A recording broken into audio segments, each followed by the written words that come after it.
Thank you for auditing the always positive new music review show hosted by a French professor who's making a video for all the lovers out there. Now, I could make a video for all the haters of Panic at the Disco and the new album Viva Las Vengeance. I am going to give it a very positive review. I find this album to be joyous, infectious, and actually a pretty good summation of Panic at the Disco's career arc. But I could also easily do a sort of excoriating review where I talk about why it's bad. And I'm going to sort of revisit this, okay? Because I think often when we think about music critics, sometimes whether or not you give it a thumbs up or thumbs down can be sort of arbitrary. Because what our job is, or what my hobby is to sort of figure out why things are the way they are. And then what our judgments are is just up to personal opinion. So I'm going to say, why is this going to be a positive review? Why do I love Panic at the Disco? Why do I love Brendon Urie? It's a personal thing. You see, my daughter and I get along great. She has been on this channel several times. On this channel, she is known as Goat. And a couple years ago, things were tough. Okay, things were really rough between us, nothing unexpected, just sort of standard preteen dad drama, but it was really hard. And I knew that she was really going through something, but I also knew that one of the things that was getting her through it was music. My Chemical Romance, Panic at the Disco. So already I know you can imagine what it's like. Oh, an 11, 12-year-old girl listening to mall goth music. And yeah, you can use the term mall goth, but when you do, know that you're being sexist. Don't ever use that term. She was going through what she now calls her goth phase, and it was mostly centered around these bands. But this is the thing. We are way too quick to dismiss things that are perceived of as being for girls, or things that help girls. And what could be more helpful to girls and young women than music that helps them feel better about their lives, music that speaks to their alienation and helps them to not feel as alone. When I think of Panic at the Disco, I think of somebody who helped me by helping her. And this album, Viva Las Vengeance, is like an ode to that power of music, that power not of emo rock or of Garth rock. Sorry, I don't edit my videos, so Garth rock and Wayne rock, or goth rock, but really just the power of rock and roll itself, because it's nothing new. Rock and roll has been helping teenagers get through adolescence since it was invented. It helped my father get through his adolescence when he was listening to Chuck Berry. It helped me get through my adolescence when I was listening to Nirvana, and so on and so forth. So one of the things about this album is that it feels less like a rock album than it does a rock musical. Except here's the twist, and you'll probably see this in my thumbnail. I don't know what I'm going to title this video yet, but it'll be something along the lines of a rock musical about rock music. I think that really is what it is, but it's not about the music, it's about the effect that the music has. So if you're cynical, okay? If you're cynical, you're going to hate it, because you're going to be like, okay, and I get it. I could be that way too. But if you're not cynical, if you're a lover and not a hater, then it's a beautiful themed album that really speaks to the specific power that Brendon Urie himself has. Now, what's the irony of all this? Well, of course, I've been listening to this with my daughter. We're listening to it driving to the village, driving back from the village, going and getting groceries together. And she didn't like this album. First time we listened to it, she made it up to the song Star Spangled Banger and just said, I don't like this, I can't quite stand it. But the funny thing is, I have another child on the way. And I sort of wonder, in 12 years, will that child also be a fan of Panic at the Disco? Are they going to have this conversation? Is that child going to say, but Viva Las Vengeance is their best album? It's this funny, beautiful cycle. Now, I will tell you that after repeated listenings, eventually Goat came around. And I did too. When I first heard it, because I generally don't like musicals, I find it to be sort of inauthentic, because it's sort of like writing for characters as opposed to writing for yourself. And I find that and the musical conventions of musicals to be not very agreeable. I like West Side Story. Fine. You know, and I like some movie musicals. It's not like I hate them, but in general, I don't like the format. So I was really quite resistant, but as it is with the rest of Panic at the Disco's music, he wears you down. The pop genius of Brendon Urie wears you down until eventually, the last time we listened to it together, I was teaching her how to drift in Mario Kart 8. Put her on doing time trials on Baby Park and just making sure she learned how to get those boosts. By the time we listened to it that time, we were singing along to all the choruses and just enjoying it. We were just giving up. As she said, 11-year-old me would have eaten this album up. So let's all be 11-year-old girls while we listen to this album, okay? I know he's not 11, he's in his 30s. He's an aging millennial, and in a way, he makes music for aging millennials. But he is still capable of making this kind of music for those kinds of people. But let's talk more about Brendon Urie. Let's talk more about Panic at the Disco and put this album into a better context musically. Let's be more serious now, Sky. And let's talk about producers. Because you see, when Brendon Urie started off with Welcome to the Sound of Pretty Odd, is that what this album's even called? Or just Pretty Odd? I don't know. This is from my daughter's record collection. You know, this is the real Panic at the Disco, which is a band, which is composed of people who play together and make music and write music together and have equal voting shares and make decisions. For more than a decade, Panic at the Disco has not been a band. Panic at the Disco has been something else. It has been Brendon Urie plus producer. That's been the difference.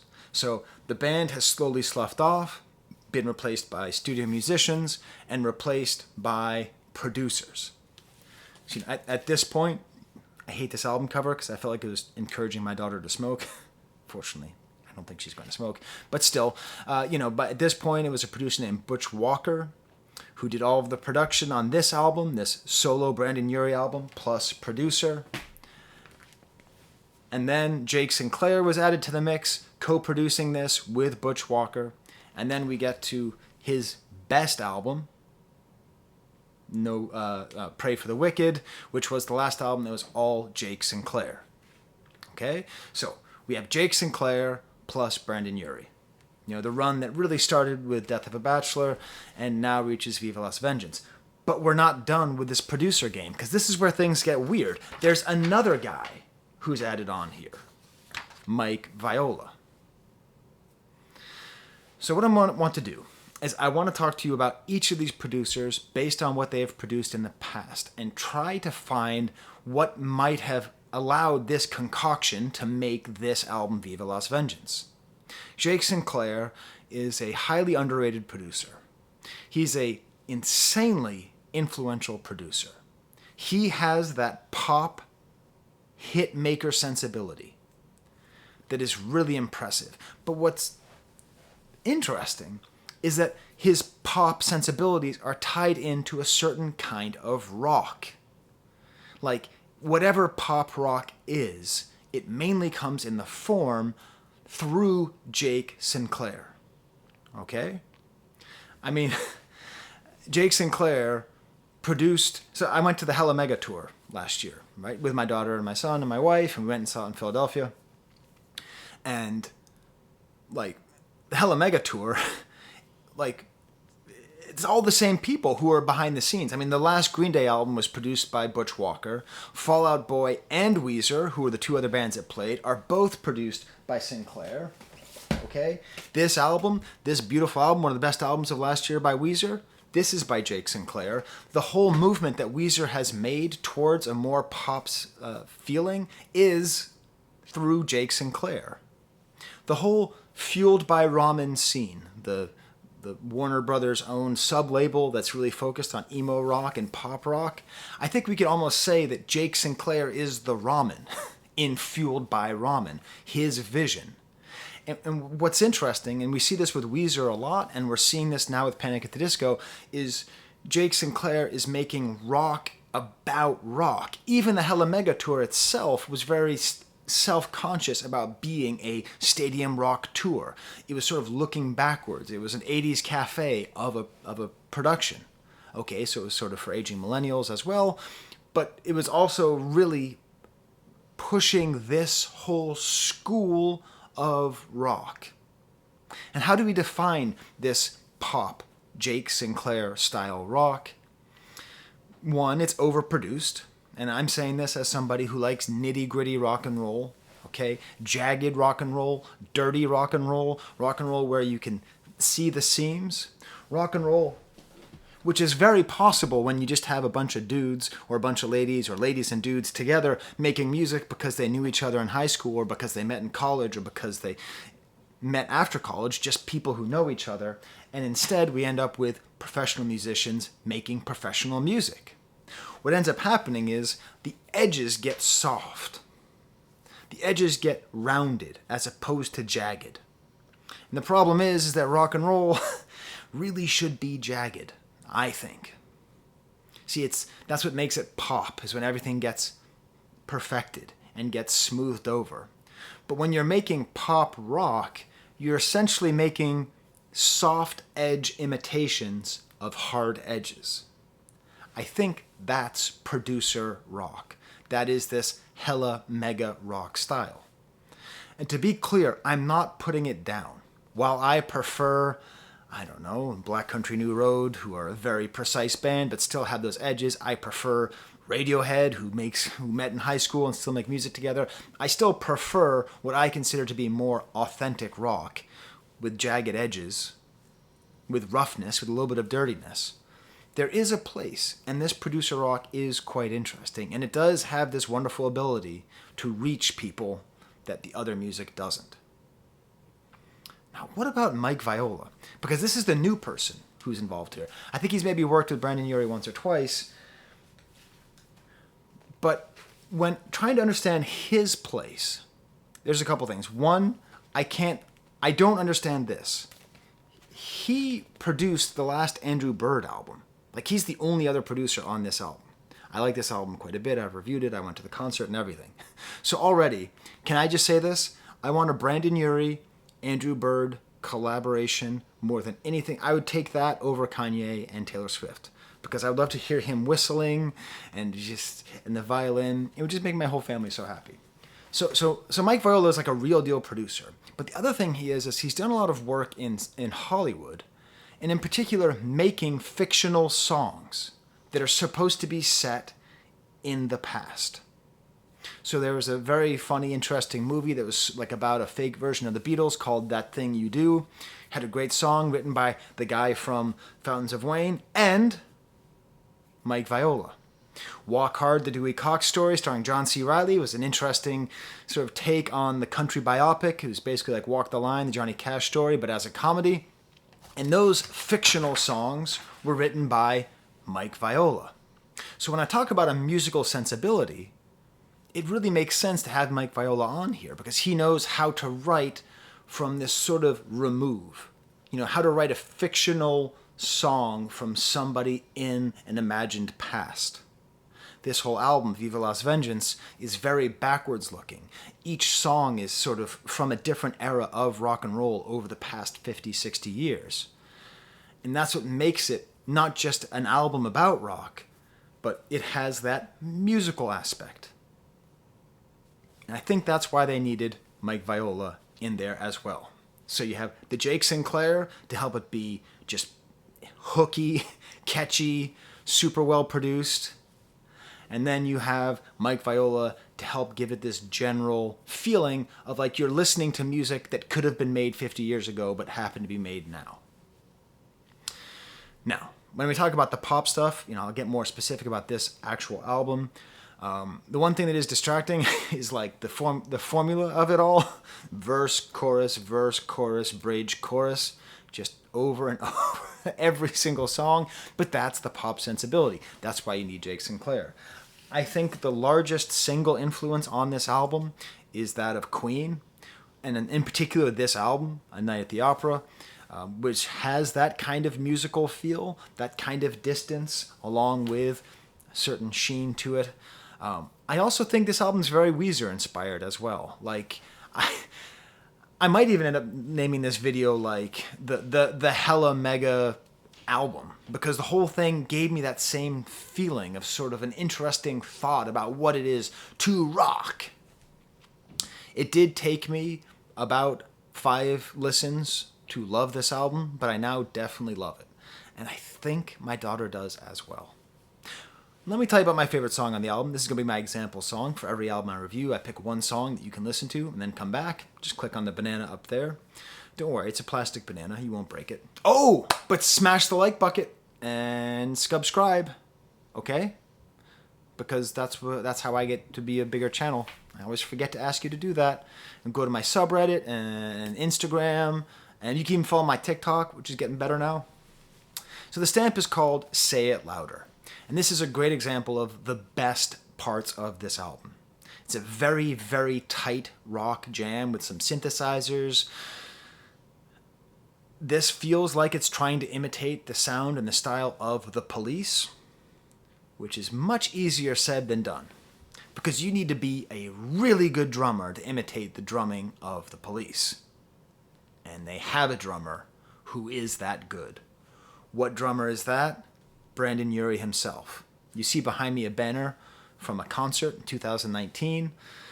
I went to go see Panic at the Disco with my kids, and it was one of the best arena shows I've ever seen. Okay? Like, I've seen the Rolling Stones like 4 times. It was way better than seeing the Rolling Stones. Now, I like the Rolling Stones 1,000 times more than I like Panic at the Disco. But as far as a show goes, you better go see Panic at the Disco, because this man is a showman. Okay? It was actually probably the best part of that entire tough time with my daughter was I got her tickets to see Panic at the Disco, and we all went together, and we just all got to share it together. You know, this great thing of like listening to music together that was what she would listen to while she was alone. You know? Like that was like a representation of that healing right there in that moment. And this banner has a picture of Brendon Urie doing a backflip off of his drum set, which he does because he does a drum solo in the middle of this concert. And you're like, oh, that's cool. You know, Steven Tyler plays drums. Lots of musicians play drums. Brendon Urie plays drums. He is a studio musician quality drummer. He hits this kind of insane drumming in a way that I just didn't think was possible. I was really surprised that he was this good. And it gives it this whole kind of early 80s, mid 80s Police vibe, interesting rhythms. There's even a straight up EO at the end, a sting EO. And just one thing that makes this song very typical of this entire album, if you don't like Brendon Urie's voice, on this song, you're going to hate the whole album. His voice is his voice. He doesn't change it very much. He has great range. I think he has a great voice, but if you find it annoying and whiny, this whole album is going to be very difficult to listen to. Again, that's the lover and the hater thing. I happen to love it, but it's very possible to hate. This song is very much in keeping with the themes of the album. This song, this ode to the feelings of being an alienated teenager, because he has to keep on talking about say it louder for the people in the back. And it's like it's a concert jam, like getting psyched up in the show and making sure you're projecting your voice and projecting the music for the people in the back, but the people in the back are actually just the lonely people. They are the My Daughter 3 years ago's who are sitting there with their hat over their eyes and just kind of, staring at the ground and being asocial and feeling out of it. But this is the music for them. And here are the lyrics to the chorus, which just drive that home. Hey kids, legends and gods, give them applause. We made it against all odds. Choose your weapon of choice, your beautiful voice. Don't ever let them turn you down. Turn it up. Rock City. Okay? It's cheesy as hell, okay? Turn it up, Rock City. Go ahead and hate. Leave in the comments all the things that you hate about it. It's a lot nicer on this side, though, where you just give up and just say, why not turn it up, Rock City? And, it's like this whole idea of, like, making it through art, making it through music. And then he does this bridge where he gets into his crooner mode. This album's quite interesting because it's very, very croonery, more like Harry Connick Jr. than, like, Fall Out Boy. And it's just sort of all talking about this experience of going to a concert and experiencing it. Don't you know that you're not alone in the neon glow? Like, the communal feeling that you have at a concert, even if you're by yourself. And I'm telling you, he does that better than anyone else I've seen. Like when I was at that show, and there's this whole song that's all about like equal love and about, sort of LGBTQIA rights and everything, and they had this confetti pop, flying out of the, and you feel like you're in this great collective, like you feel really connected to them, like you're really a part of something. And that's what his music can do, and not all music can do it. So all you haters out there, just know that.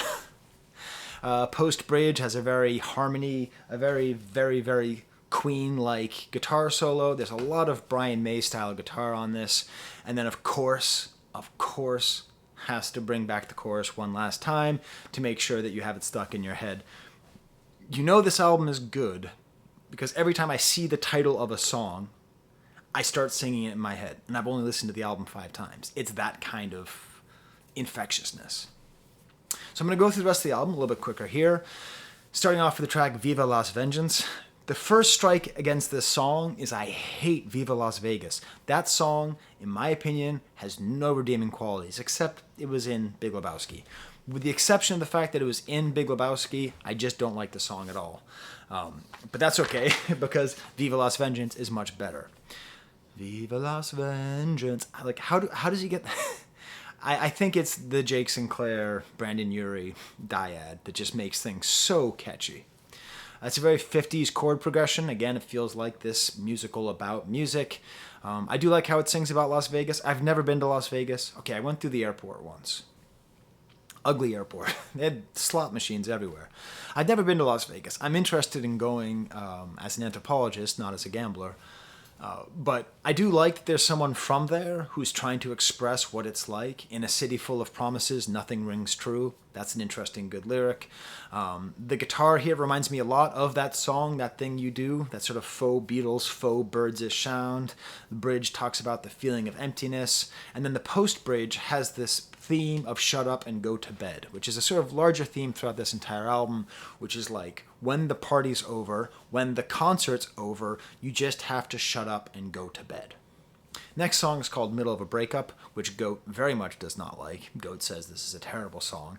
I like this song a lot. It reminds me a lot of Is She Really Going Out With Him by Joe Jackson, or Somebody's Baby by Jackson Browne, or just sort of a Rick Springfield, Cars era. A lot of this album, I was describing this album to my brother. I used to listen to classic rock radio all the time, okay, like in the 90s.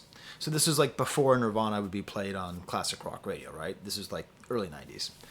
And there would always be like every 3 or 4 songs, some song that I was like, oh, man, this song shouldn't be here. This is too poppy. Like Mike and the Mechanics. What I like about you, that you know how to dance. Like that kind of 70s/80s rock pop music. A lot of this album lives in that place, which is either good or bad, depending on your perspective. I said that to him, and he goes, oh, I don't want to hear that.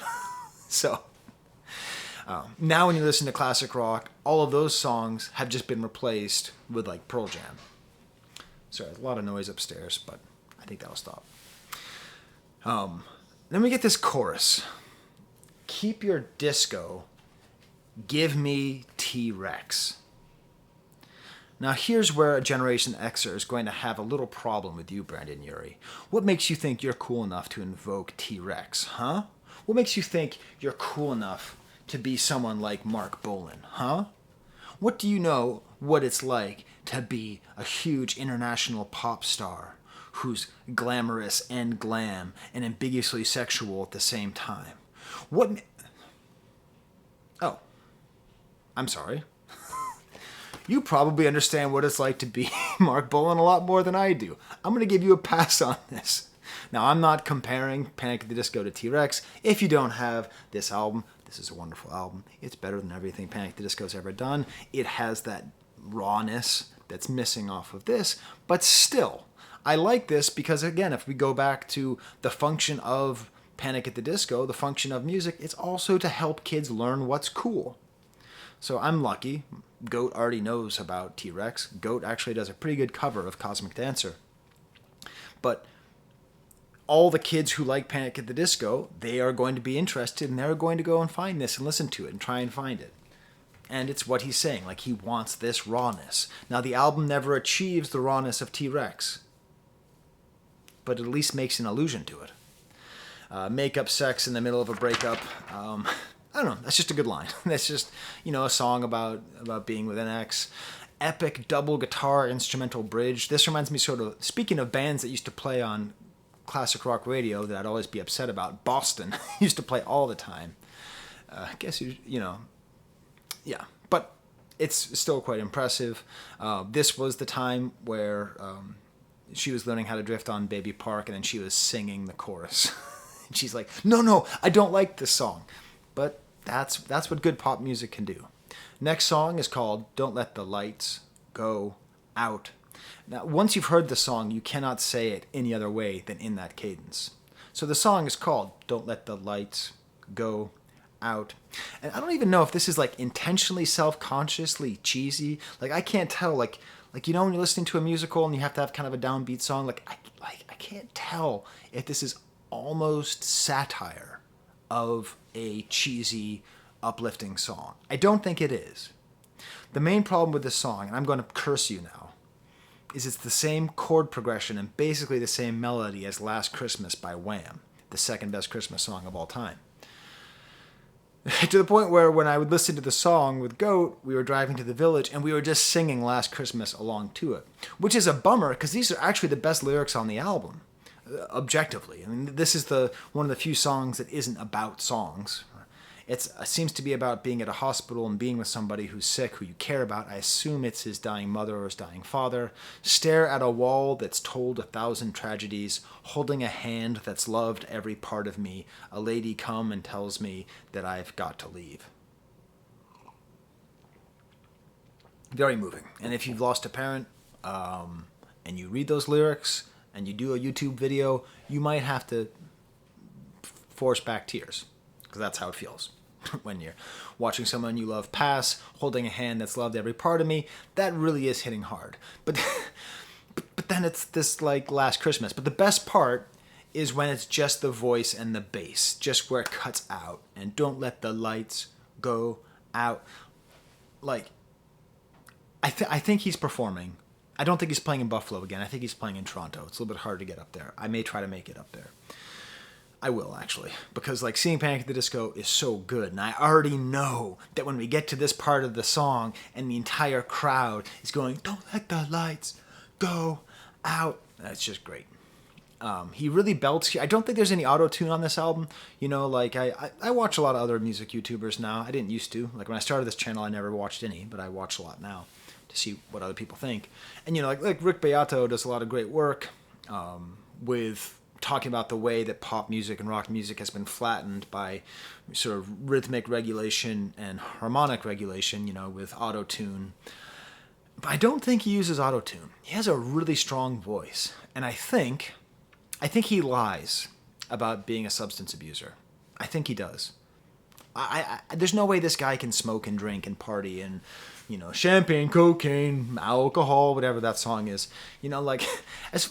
I don't think so, because he's getting up there in age. He's in his mid-30s, I think.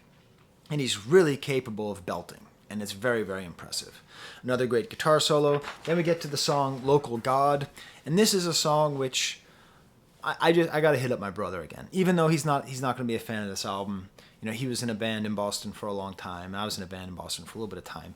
And the idea of a local god is so funny. Because when you grow up in a place, when you start a band, there's always like that band or two bands that are like the big bands for a small market. And like you think they're going to make it, I think it was Chinstrap was the one in Boston for a long time. Like, whoa. Or whatever, in the punk scene, Slapshot. Like, whoa, these guys are really big. Like lead singer of Slapshot. You've probably never even heard of Slapshot. If you have, tell me in the comments. I saw them in concert several times. Lead singer was Choke of Slapshot. And Choke was an absolute local god. But he could have walked anywhere outside of Boston, and no one would have ever known who he was. And this whole song is about that great thing that rock and roll can do, where you can have these bands, you can have these local legends, and it's okay that their stories are lost. It's okay that Choke is not an international superstar. It's okay that just for a period of 10 or 15 years, every kid who liked hardcore in the Boston area would think of Choke the way that people think about Beyonce. Like, that's beautiful. And Brandon Urie wrote a song about it. And now we have it. And it's great. In 1998, you bought a BC Rich. That's how it starts off. And if you're a musician, if you know musicians, you know exactly the kind of people who buy a BC Rich. It's a kind of like heavy metal guitar. It's just great. It's not just teaching kids about rock and roll. It's sort of teaching kids about the culture of rock and roll as well, with a song like Local Gods. Plus, there's like a nice Rickenbacker, like jangly guitar solo in here. Really a lot of great guitar work. I am frustrated. I don't know who's playing guitar on this album. Speaking of teenagers, because like 3 people are usually listed, so I don't know who's doing the solos. I assume it's Jake Sinclair. Then we get to the big divisive or divisive track. Tell me in the comments, how do you pronounce it? Divisive or divisive? Isn't it funny that that is in and of itself quite divisive? The song Star Spangled Banner. I talked about this album as being a hella mega album. This is a song made for hella mega. This is a song made for the kinds of crowds who would go to a hella mega tour and want to rock out and want to feel like they're seeing Aerosmith in 1978 at the Speedway in Dallas. Okay? Like that kind of stadium rock feeling. And it's very self-consciously so. Again, it feels, this is, if I wanted to be uncharitable to this album, which I do not want to be. I'm a very charitable reviewer. That's my trademark. If I were to be uncharitable, I would say that, like, you can't make a rock anthem about rock anthems and then expect it to be a rock anthem, except I think they did that. You know, low, like the drums are low tom and snare being played together and guitar, and just, we are the Electric Angels. We are the 6-string queens. Every track. This is really hard. When you're a music reviewer, it's really hard to remember what each song sounds like when you talk about them. It's just a challenge. Because, you know, I listen to so much music and all that. Every single track I've said, every single track I say, when I say the title, I can sing it. That's a real good testament to the pop sensibilities of Brandon Urie, Jake Sinclair, and Mike Viola. We are the 6-string queens. We are the new dead Kennedys.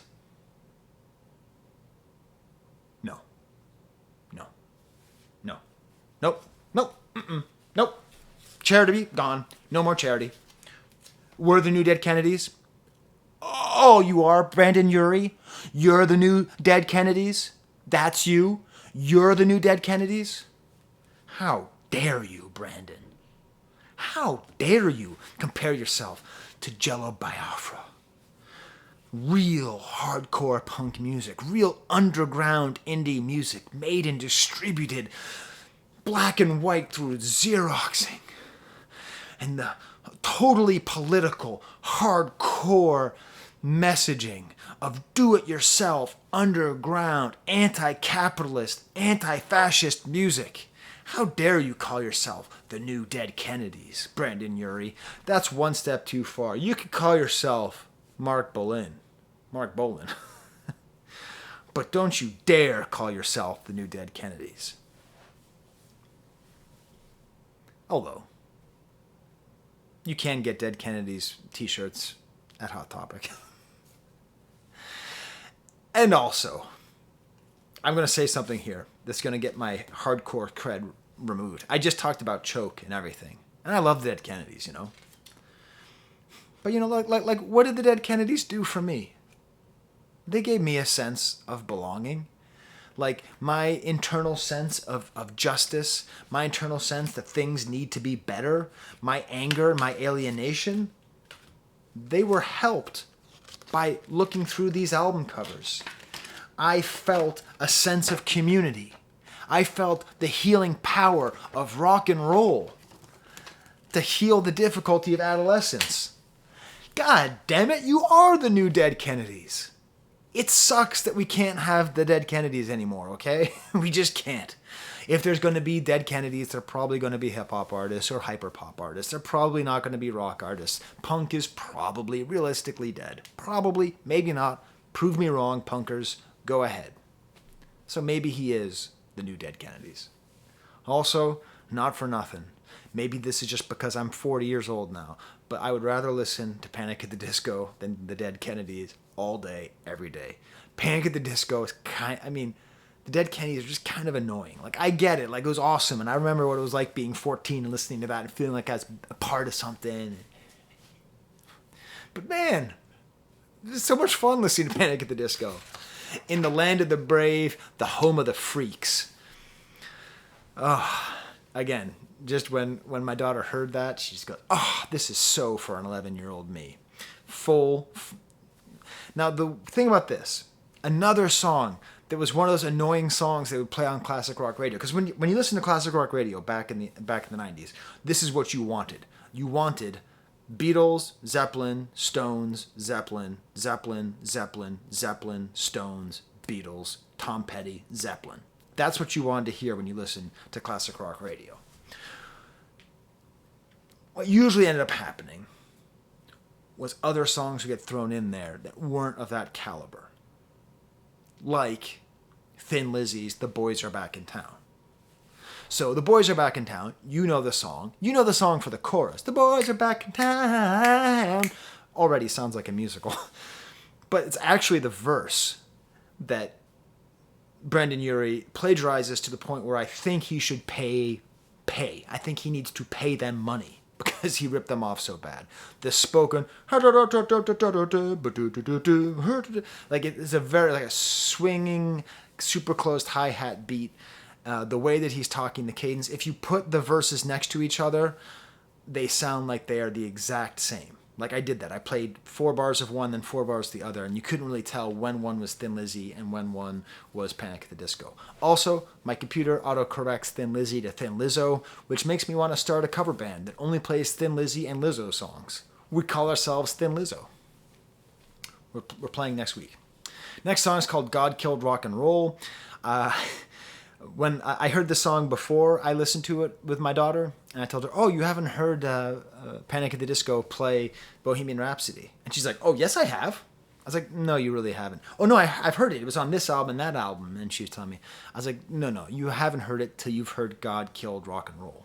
This is such a desperate and interesting attempt to recreate the song Bohemian Rhapsody. I mean, really. It's funny because I have a friend. He's a professional musician. His name is Joe DeVoe. Very good, very talented. Works in Hollywood. Worked on Silicon Valley. Does lots of stuff. And he's a great musician. I remember when he was just getting started, he had a job making a song for Bud Light. And they asked him to make a song that sounded like U2. So he had to get a guitar and have it play fifths and put a little bit of reverb on it. And there's a whole musical... Many professional musicians spend their life making music that sounds like other music, but is able to be just off enough to not get sued, to be protected from copyright. So this is as though Joe DeVoe were asked to write a song in the model of Bohemian Rhapsody. You know, like when you watch like YouTube about like Star Wars, and sometimes they'll put music on there that's like John Williams like, but it's not actual John Williams music. You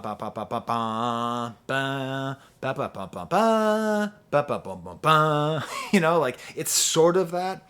That's what this is. I mean, the structure starts off with harmonies and then a gentle piano, a piano that ends with the top notes being played descendingly. Do, do, do, do, do. Then a Brian May style guitar solo builds up to a rocking bit. But this is where it gets interesting. This is where he zigs when he could have zagged, instead of it just being a straight up he goes off the rails and goes a different direction of glam and goes back to T-Rex to the point where it sounds like he's plagiarizing T-Rex here. I forget which song on Electric Warrior I'm thinking here, but it's kind of an interesting thing. It's maybe the rawest moment on the entire album. Very cool, very tight. And then the final influence is the most unfortunate. The song is called God Killed Rock and Roll, and it sounds a lot like the song from the superior sequel Bill and Ted's Bogus Journey, God Gave Rock and Roll to Us by Kiss. This is the absolute dark side of this entire project, of the entire Fueled by Ramen hella mega rockscape. And I blame Weezer for this. I blame the nostalgia of Rivers Cuomo for Kiss. I'm a positive channel, but I have nothing positive to say about Kiss. In my opinion, Kiss is a garbage band that has made zero good music. They are good for nothing, except for some entertaining merchandise. Their interviews in the 70s and 80s are really quite amazing. Gene Simmons is a funny character. But I hate Kiss. I've never had any... I'm just young enough to have not grown up in the Kiss era. And everyone who did grow up in the Kiss era has this attachment to them, treats them like they're the Star Wars of music, when really they're the Battlestar Galactica of music. Just not that good. Like, why do we have to keep going back to the Kiss well? Anyways, please tell me in the comments why I'm wrong.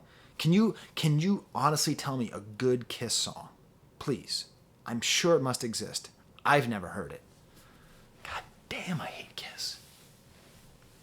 Always positive. Not always positive. And you can't just tell me you liked it because you liked it when you were younger. That doesn't count. Okay? Nostalgia does not make good music. It makes good memories and fascists. But we have this chorus, and much like God Gave Rock and Roll to You, God Killed Rock and Roll, spoiler, is empty. It doesn't mean anything. You can't just put big words together and then walk away and think that you've done something, okay? The same way that people do that in movies, they'll just call something American this, you know? It'd be like American race, American kitchen, American luxury, whatever it is. Like, they just put the word American and then just think that's going to do a whole bunch of work. You can't just say God killed rock and roll and not really explain it. But again, I do like the general theme of this whole song and this whole album, about the posters on the wall talking back to you. You know, my daughter currently has a Panic at the Disco, Pray for the Wicked tour poster up on her wall. You know, like, and that's how I grew up, with Jimi Hendrix up on the wall, talking to me, getting me through things. Next song is The Stamp, Say It Louder. Then we get to the song Sugar Soaker. Here they do an imitation, a simulacrum, if you will, of a real band, where like they get started and then they stop. It's like, oh, we left a mistake on here. I don't think you need to do that. Like, you're not fooling anybody, Panic at the Disco. You're not a real band, and that's okay. You're a superstar and his producers making a crafted piece of art. But it makes sense because you got a cowbell on here, and when you get a cowbell is completely ruined by the More Cowbell sketch on Saturday Night Live, you know, with Jimmy Fallon and Christopher Walken and Will Ferrell. Like, it's completely ruined. Because every time you hear a cowbell in a song being played on the eighth notes or quarter notes, you're just like, I got a fever. And it feels that way. This feels like Blue Oyster Cult. This feels like Mike and the Mechanics. This feels like that 70s, 80s rock that I didn't want to hear on classical rock stations. He sort of calls out Electric Light Orchestra directly. Maybe it sounds a little bit like them as well. But it's kind of a fun, sexy song about, I don't know. It gets kind of Beatles-ish at a point. There's like a funky psychedelic chorus. It reminds me of like the Wind Down and A Day of Life, or the weird bits of Rita Mita Maid. And then that leads really into another Beatles-ish song, Something About Maggie, which starts off with the exact same notes as Getting Better All the Time. Dang, dang, dang. So we're in a sort of Sgt. Pepper's quarter here. Again, we're on this whole tour through rock and roll. Like, it's not a musical because there's no protagonist, there's no stories. Like, I can't actually see what the musical is, but it is. It's a musical tour through rock and roll. Some more just Queen-style music as well. This precision of just like... just repeating, let it go, very much like that. People say, people say, people say, you know, like huge harmonies with great precision. This whole song is just great, though. It's campy, it's fun. It's maybe the best of this album in the way that it's light and funny and musical and campy. Even the way he sings the lines makes me want to cut my wrist. Like, even he talks about cutting his wrist in a way that just sounds absolutely funny. I do love the lyric, God bless the doom scrollers. That's funny. A very epic bridge, and then a harpsichord that leads directly into the next song, Sad Clown. Nice upbeat song here. The snares are on There's a lot of snare being played, which gives a nice upbeat feeling. This, again, is this is the song that reminded me the most of a musical. And let me take you on a journey. Because he sings these words, leave me alone, leave me alone. And I'm like, what does that sound like? I feel like I've heard that melody before. Oh, I know. It was from Frozen. Let it go, let it go. Is that right? I don't know.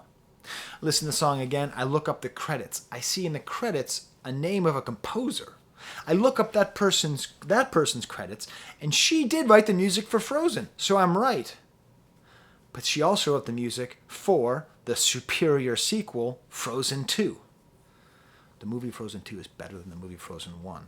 Because the messaging in the song, Next Best Thing, is the best message in any child's movie ever. It is the best message that you can possibly transmit to children, is if you don't know what to do, just do the next best thing. The best lesson ever. Frozen 2, great movie. Getting back. So Frozen 2 has a song called Into the Unknown. And who wrote that song? Panic at the Disco. He's plagiarizing himself. Into the unknown, into the unknown, leave me alone, leave me alone. I think that's why she gets credit in here. And this whole song very much feels like a musical. Your tragedy is imminent, kind of, a great, amazing instrumental bridge with the bass and the piano. Then leads into the Torch song, All By Yourself. Feels kind of super trampy or Electric Light Orchestra-ish. Reminds me of All By Myself by Celine Dion, her version. The chorus again, all by yourself. But again, this is a song written for girls like my daughter 3 years ago. You hate sports, you buzzed your hair and dyed it. That's how she was. Sitting downstairs in your room, wood panel walls, rock posters from the mall, playing just for you. It's the saving power of music. He knows. He knows what he can do. His music is so uplifting. The joke is that this is goth. Same thing with My Chemical Romance. The joke is that it's goth and dark, but it's the most uplifting, positive music in the world. I mean, you listen to music that's not goth. You listen to what I was listening to that wasn't goth. Nirvana is depressing as hell. Radiohead is depressing as hell. They're the ones who make you want to kill yourself. And then you listen to goth music and it's all like, you can do it. It's okay that you're alone. You can do it. Great rocking bridge, great guitar solo. Again, just so much Brian May style guitar work. The album ends with the song Do It to Death, which is maybe the weak point of the album. It's sort of like Phantom of the Opera sort of style. You know how Phantom of the Opera is like supposed to be the cool musical, like the kind of rock and roll musical? I don't know. And just the whole lyrics, like, do it to the death before we die, take it to the limit, nothing's going to happen when you sit on your ass. I do like the very end of the song, though, where they have these great harmonies with the words, do it all to death, and these horns come in for this nice quiet part, and then just keeps on saying, shut up and go to bed. It is a nice closing moment to this album, which has been a very sweeping album. He's reprising a chorus from before, which again makes it feel more like a musical, and it is all about this need, the imperative to keep going, no matter how lonely and isolated you may feel. These people help me buy music. They're my Patreons. You can go to patreon.com/Professor Sky and give me money. Some of those albums I was showing off earlier, like that Weezer album, that's because these people gave me money, and I give that money back to artists. Keep this whole thing going. Because it doesn't matter whether or not you think Panic at the Disco sucks. If you've watched this video until now, you know that music has the power to make people's lives better. That's pretty awesome. Okay. Until next time, there's the camera.